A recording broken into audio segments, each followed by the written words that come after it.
Have you ever felt completely drained after a conversation, as if someone quietly reached inside and stole your energy without raising their voice or lifting a finger? What if the most dangerous people in your life aren't loud or aggressive, but polite, thoughtful, and even well-meaning? Carl Jung warned us, the greatest threats to your soul often wear the mask of kindness and unconscious charm. Welcome to Stoic and Still, where we uncover the silent forces that shape our minds and our lives. Before we begin, I want to ask you something simple, but powerful. How are you feeling today? Are you feeling calm, grounded, and strong? If yes, type it in the comments. Let the world know you're walking in your power today. And if not, that's okay too. This video might help you understand why. Because today, we're diving into one of the most unsettling truths of Carl Jung's psychology. That there are people around us, sometimes even the ones we love the most, who unknowingly project their darkness onto us, draining us, confusing us, and pulling us into psychological games we never signed up to play. In this video, we'll explore 6 types of dangerous people as seen through the lens of Jung's teachings. And perhaps the most important insight? Some of these traits might not just exist around you, they might also exist within you. 1. The unconscious manipulator. Imagine this. Someone in your life who seems fragile, emotional, deeply sensitive. They talk to you about their pain. They lean on you when things get hard. And because you care, you listen. You try to help. You offer your presence. But over time, you start to feel like you're drowning in problems that aren't yours. You feel like their pain becomes your responsibility. You carry guilt for things you never did. You tiptoe around their emotions just to keep the peace. This is the trap of the unconscious manipulator, not because they're evil, but because they don't know what they're doing. Carl Jung said, "What we do not confront in ourselves, we will encounter as fate." These people have deep, unhealed wounds. But instead of facing them, they project them. They turn you into a symbol of their pain, their fear, their insecurity. They don't say it outright. They don't ask for control, but they subtly make you feel like you're to blame for how they feel. If they're angry, it's because you provoked them. If they're sad, it's because you disappointed them. If they feel small, it's because you're too proud. And slowly, without realizing it, you start to question yourself. Am I the problem? Did I say something wrong? Maybe I'm being selfish. But here's the truth. You're not. You've simply become the emotional container for someone else's unconscious pain. Jung called this projection, a defense mechanism where someone externalizes their inner conflict onto others. He warned that projection creates psychic blindness. You stop seeing people as they truly are, and instead treat them like characters in your unresolved story. The unconscious manipulator doesn't see you. They see a missing piece of themselves, a memory, a wound, an unmet need, and they hold you responsible for fixing it. At first, it feels like empathy. It feels like connection. But what it becomes is emotional entanglement. You become the rescuer, the healer, the savior, and meanwhile, your own energy slowly fades. You start to lose contact with your own emotions, your own needs, your own center, all in the name of being there for someone who is not there for themselves. 2. The bearer of the persona. Not all dangers look like chaos. Some of them wear suits, smile politely, sit across from you with perfect posture. They say all the right things in the right way at the right time. They never shout. They never break down.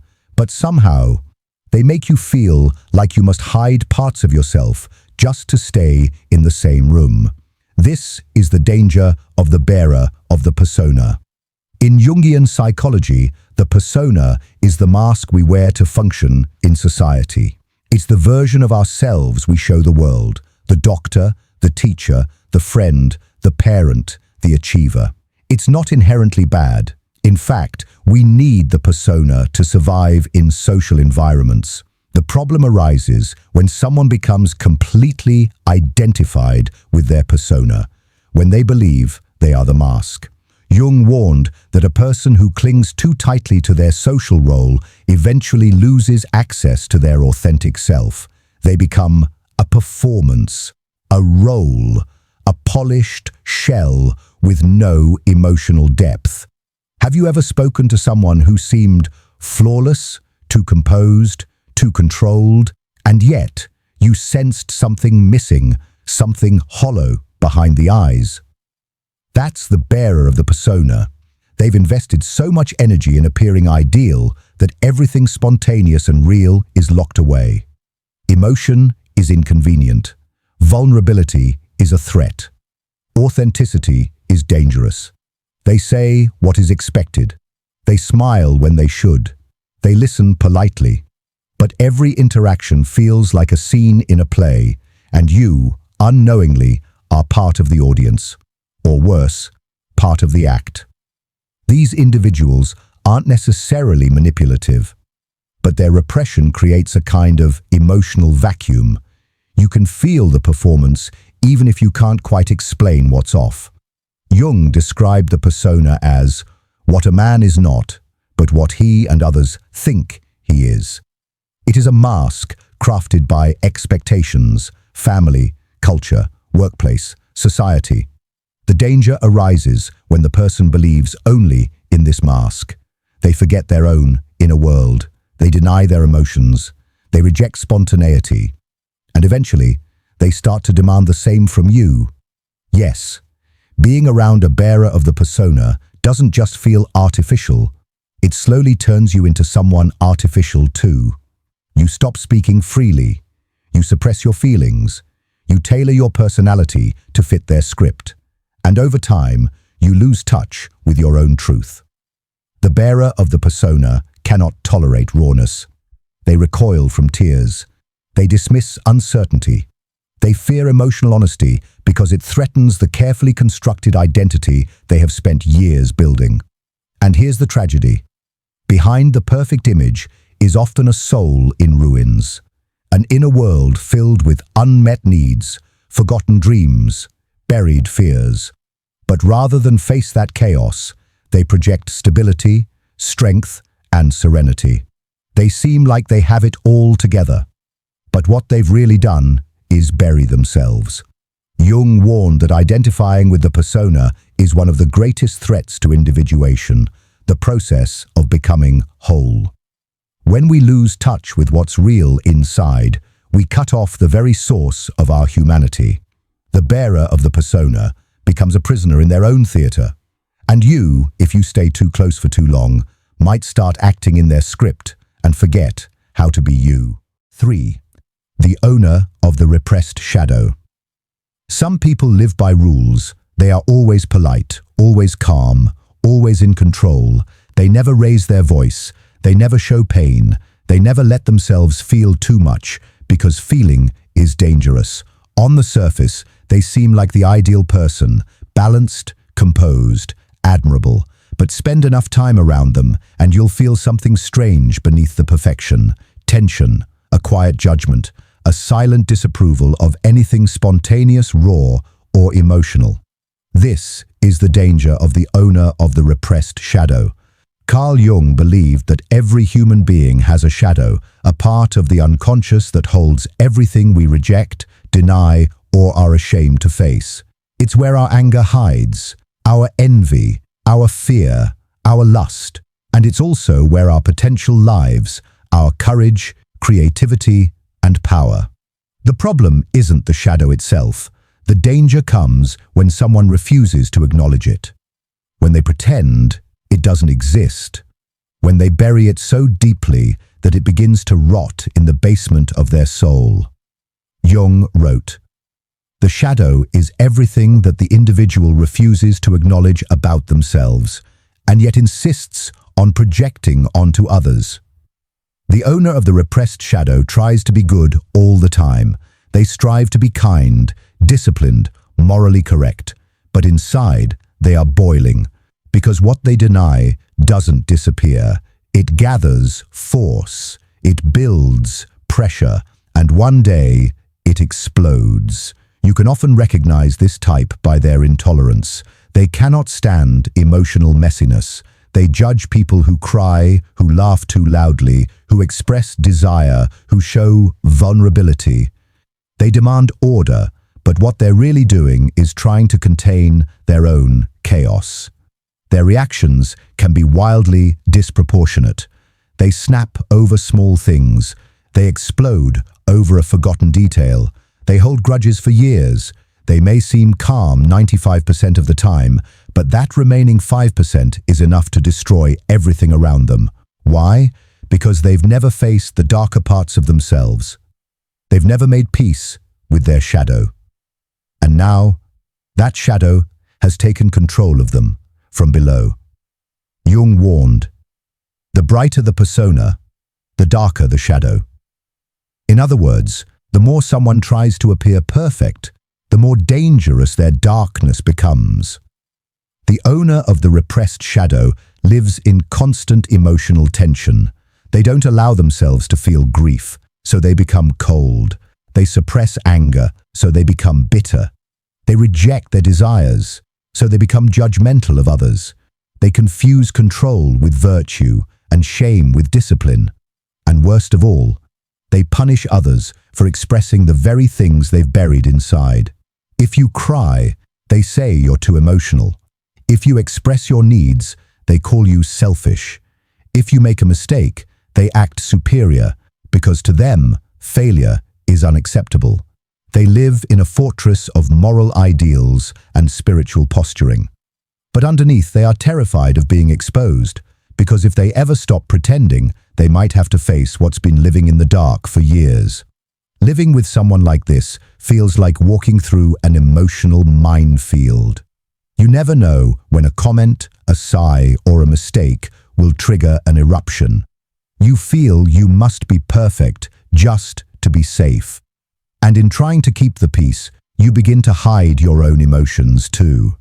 This is how repression becomes contagious. You start to repress your feelings to match theirs. You silence your truth to avoid their judgment. And slowly, you lose your own voice. But here's the truth Jung wanted us to remember. The shadow is not the enemy. It is part of us. It holds pain, yes, but also power. It contains not just the ugly, but the unrealized. Not just darkness, but depth. When someone denies their shadow, they deny their wholeness. And they become a stranger to themselves. 4. The moral controller. Not every tyrant screams. Not every manipulator lies. Some come dressed in righteousness. They speak of virtue, integrity, and the right way to live. But beneath their sermons and standards lies something far more dangerous. Repression disguised as moral superiority. This is the danger of the moral controller. You've probably met someone like this. They are the person who always knows what's right, always points out what's wrong. They set the rules, not just for themselves, but for everyone around them. And if you break those rules, even unintentionally, you're met with disapproval, guilt, or shame. At first, they may seem admirable, principled, wise, grounded. But over time, you start to feel suffocated, like you're walking through a narrow hallway where every step you take might be judged. Carl Jung understood this archetype well. He warned that when people repress their desires, impulses, or shadow aspects for too long, they often build a moral identity to protect themselves from their own truth. They don't integrate the shadow, they project it. The moral controller sees sin, corruption, and immorality not within themselves, but everywhere else. They become the self-appointed guardians of what's right, not because they are whole, but because they are deeply divided inside. They use virtue as a weapon, shame as a tool, guilt as a leash. Not always consciously, but always effectively. And here's the most troubling part. They believe they're helping. They genuinely think they are correcting, guiding, enlightening. They often say things like, "It's for your own good." "I'm just being honest." Someone has to speak the truth, but their truth is laced with projection. What they condemn in others is often what they fear in themselves. Their criticism is not clarity, it is avoidance. Jung wrote extensively about this. He explored the archetypes of Christ and the Antichrist, not as religious figures, but as psychological forces. One represents wholeness, the other, dissociation. The moral controller believes they embody the light, but they deny their darkness so fully that it festers in silence, erupting through judgment. They do not sin outwardly, but they condemn those who do. They may not act impulsively, but they crucify those who live freely. Their own repression becomes the standard by which they measure everyone else. If you live or work with someone like this, you may start to internalize their worldview. You question your joy. You doubt your instincts. You feel guilty for wanting rest, for expressing anger, for feeling desire. And slowly, you start to mold yourself to their approval. Their morality becomes your prison. This dynamic is especially common in strict families, religious environments, and ideologically rigid communities. Obedience is mistaken for virtue, sacrifice is demanded as proof of worth, and anything outside the moral framework is labeled wrong, dangerous, sinful. But Jung had a warning.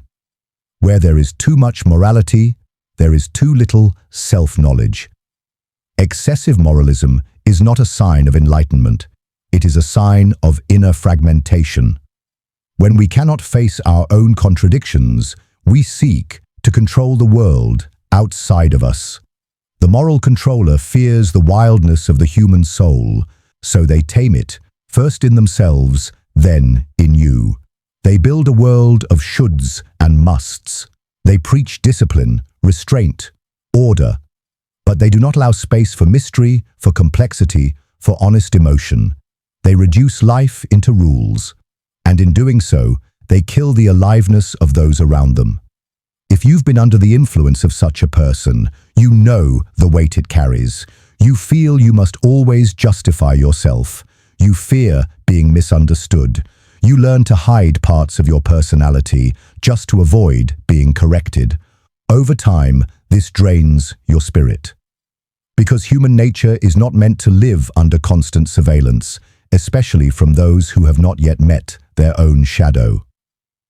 Jung believed that healing requires us to face the full spectrum of our being, to embrace both light and dark, to forgive ourselves for being imperfect, because that is what makes us whole. The moral controller resists this. They strive to be pure, but purity is not wholeness. It is an illusion. 5. The complexed person. One day they adore you, the next they resent you. You never know what version of them you'll get, and no matter what you do, it always feels like you're stepping on unstable ground. This is the world of the complexed person, someone whose emotional life is ruled not by reason or awareness, but by unconscious inner storms. Carl Jung called these storms complexes, autonomous emotional patterns built from past trauma, pain, or unresolved experiences. They are like fragments of our psyche, buried deep in the unconscious, waiting for a trigger. The complexed person doesn't react to the present. They react to a memory, one that may be invisible to you, but very real to them. You might make a simple comment, but to them, it echoes a rejection from their childhood. You might forget to respond to a message, but to them, it feels like abandonment. You might give them a compliment, but they twist it into mockery or manipulation. They're not lying. They're not acting. They truly believe what they feel. because their complex has taken over. Jung described complexes as having a will of their own. They operate like mini-personalities inside us, each with its own emotional charge, agenda, and history. And in the case of the complexed person, these inner fragments run the show. One moment, they are warm, loving, and kind. The next, they accuse you of betrayal, of neglect, of cruelty. The shift is so fast it leaves you disoriented. And the worst part? They don't even know what changed. To them, you changed. To them, you caused the rupture. But in truth, it's their past bleeding into the present. Living with someone like this creates a cycle of confusion and emotional exhaustion. You never know what will trigger them. So you begin to adjust, to shrink, to walk on eggshells. You edit your truth. You suppress your needs. You try to anticipate their moods just to keep the peace. But peace never lasts, because the trigger can be anything. And when the complex is activated, no logic or love can break through. Jung warned that unless we make the unconscious conscious, it will direct our lives, and we will call it fate. The complexed person lives in this fate, again and again. Different people, same patterns, different relationships, same outcomes. And if you're close to them, their unconscious becomes your burden. You start to doubt your own memory. You wonder, did I really say something wrong? Maybe I am being insensitive. Perhaps I'm the problem, but you're not. You're just caught in their psychological loop, one that predates you entirely. Here's the most heartbreaking truth. The complexed person is often full of potential. They can be brilliant, passionate, deeply empathetic, but their wounds own them. And unless they're willing to face those wounds, every relationship becomes a battleground between what is and what once was. This is not about blame. It's about clarity. Because you cannot heal someone who refuses to look inward. You cannot fix what they cannot see. And the more you try to keep harmony, the more you lose yourself. Jung understood that complexes are universal. We all have them. The question is, are we aware of them, or are they driving our lives without permission? The complexed person has not built that awareness. They live from wound to wound, reaction to reaction, story to story. And you become a character in that story, no matter how much love you offer. 6. The psychic vampire. They don't yell, they don't threaten, they don't manipulate in obvious ways, but somehow after every interaction you feel drained. Your chest is heavy, your thoughts are scattered, and your energy gone. This is the power of the psychic vampire. A person who doesn't want your time. They want your life force. Psychic vampires feed on emotional attention. They thrive when you listen, when you comfort, when you care. And in the beginning, it feels innocent. They're just going through something. They just need support. So you offer it, generously.